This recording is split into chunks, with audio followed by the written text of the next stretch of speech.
Hello and welcome to Cheshire Audio. And I'm actually in the workshop today. I haven't done one of these for a while. And this all came about because I had a chap on the phone who was looking at buying a second-hand Linn Axis turntable. And I just said, oh, just be careful because a lot of them have faulty arm bearings, so you need to see it before you buy it, really. This video is for him just to kind of to show him how to check for faulty bearings on tone arms. Because it's not always obvious, really, but there is a way of doing it. I just thought I'll just do a quick video just to show how to do that.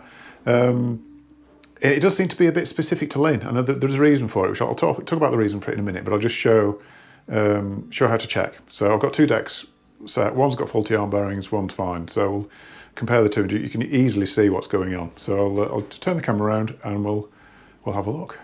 Okay, so we've got a Rega planer 6. So this is in totally perfect working condition. This is our demonstrator.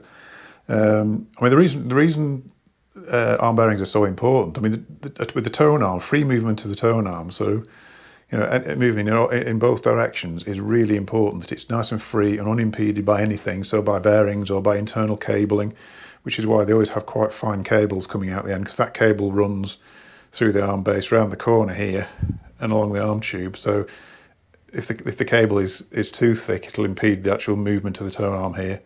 Any notchiness in the bearings will affect things. So these things are worth checking out. I mean, obviously standard cabling will be fine. I've noticed some of the upgrade cables on Regas are really too heavy, I think.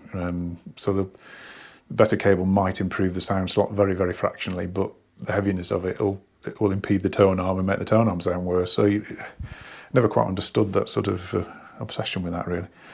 But anyway, the way to check, easy way to check, is just to set everything to, on the Rega tone arm, you just set everything to 0. I'll explain why the Rega is slightly different to others in a sec. So put the weight dial right down to nothing.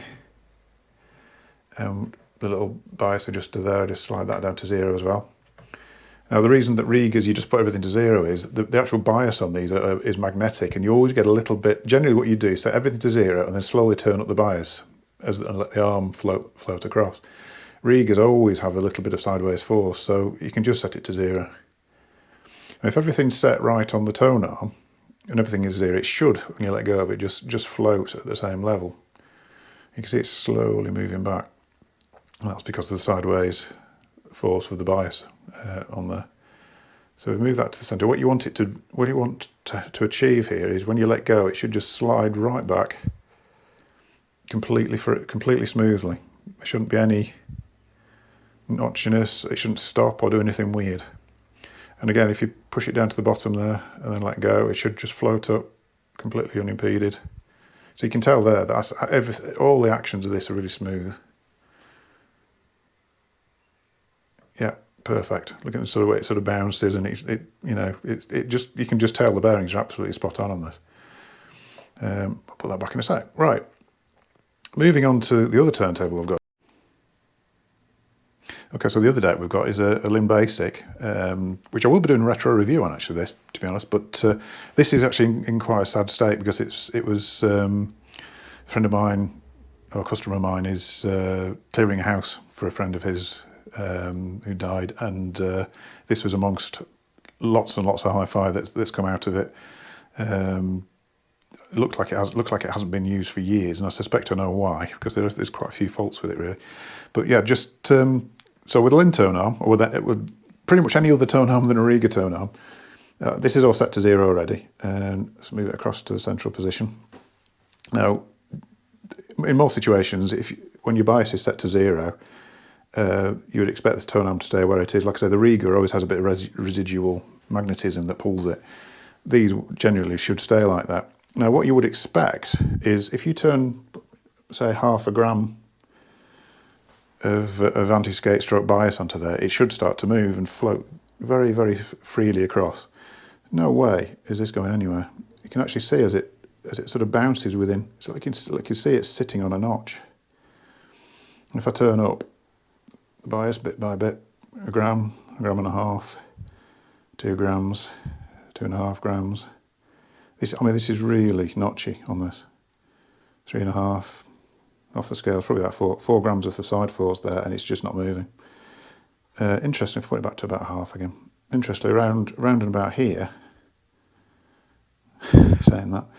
Yeah, it's fairly free around this position here. But if I put it back to 0 again, if I sort of push it the other way, you can sort of feel it actually. You can see how it just suddenly stops really, really quickly. There you can see it actually go over a step there.